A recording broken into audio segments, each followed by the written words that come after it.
Kumusta mga kabasketball? iSport Zone. Post-game reaction tayo. Ano naman nangyari mga kabasketball? 2-0 na. Boston. Sabihin na nating nakanakaw ang Boston Celtics. Bakit? No? Home court nila. At dikit ang laban. Ito na yung chance ng Dallas Mavericks na manalo dahil 26% lamang sa 3-point area. Itong Boston Celtics, yun na yung chance ng Mavericks eh.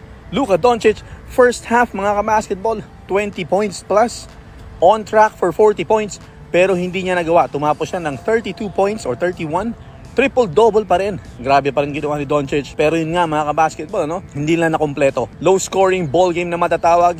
Gumana ang defense ng Boston Celtics sa second half, especially sa fourth quarter. Smothering defense ang ginawa nitong Boston Celtics. Hindi man lang nakatungtong ng 100 points itong Dallas Mavericks. At Kyrie Irving, hindi na naman nakabawi mga kabasketball. Ilan si Kyrie? 16 points. Medyo nag-improve pero kapos pa rin eh. No? Hindi pwedeng ganun ang Dallas Mavericks dahil alam natin yun ang kanilang pinaka-main weapon nila. Yung kanilang dynamic duo. Pag ganyan na less than 20 si Kyrie, kinakailangan gumawa lagi ni Luka ng 40 puntos o maipasok ng kanilang mga kakampi yung kanilang mga open shots. Para sa mga mahilig tumalpak dyan at tambay ng mga sportsbook at game apps, pasok na sa Arena Plus. Bukod sa sportsbook at games, pwede mo pa mapanood ng live ang NBA, PBA at iba pang sports. Mag-register na. Scan lang ang QR code na ito. Again, makikita ang experience itong Boston Celtics. Jason Tatum, Jaylen Brown, Al Horford. May championship experience si Jrue Holiday at nagiging veterano rin si Derek White. Kahit saan posisyon yung kanilang first five. Kristaps Porzingis pa, matinding depensa. At yun ang nag-shine para dito sa Boston Celtics para makuha ang 2-0 lead. Ito na talaga. Dapat nakakuha ito ng Dallas Mavericks. No? Mag-iisip sila ngayon. Imbis na 1-1, babalik sa kanilang home court na 2-0. Chance na nila yun.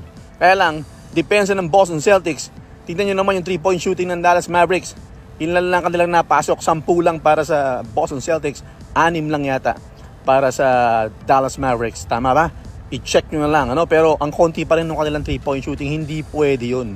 Tsaka napapansin nyo, ang sikreto ng Dallas, ang kanilang offense ay tumatakbo sa gitna. Dinadala ni Luka Doncic ang bola sa gitna para marami siyang options pag di-double team. Kapag sa pick and roll din, ano, marami siyang pwedeng pagtapunan. Pero dinadala siya ng Boston sa first half, dinadala siya sa bandang kanan. Doon siya pinapadrive mga kabasketball. Para kumbaga malimitan, either siya na ang umiscore o yung kanyang papasahan ay huli na kagad nila kung saan papunta. Sa bandang kaliwa dahil dinadala siya sa bandang more dun sa dulo ng right side ng kanilang court.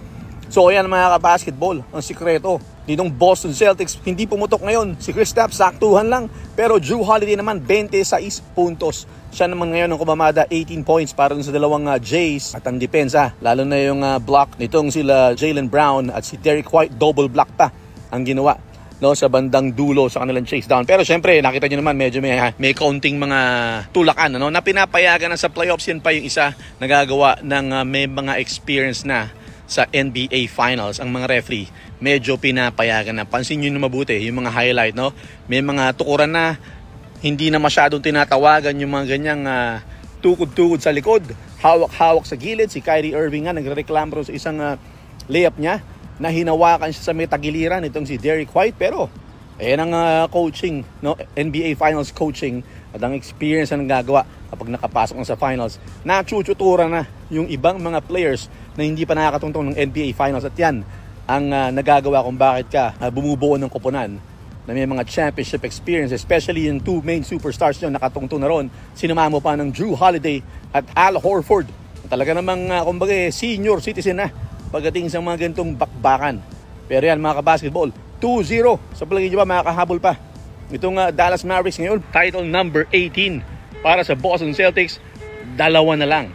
Anong masasabi natin dyan? Makakahabol pa ba ang Dallas Mavericks? Pag-usapan natin lahat yan sa comment section. Peace! Sa mga mahilig tumalpak dyan, pasok na sa Arena Plus. Lahat ng paborito mong sports nandito sa Arena Plus. Para mag-register, scan lang ang QR code. At may bonus na 850 pesos para sa first-time users.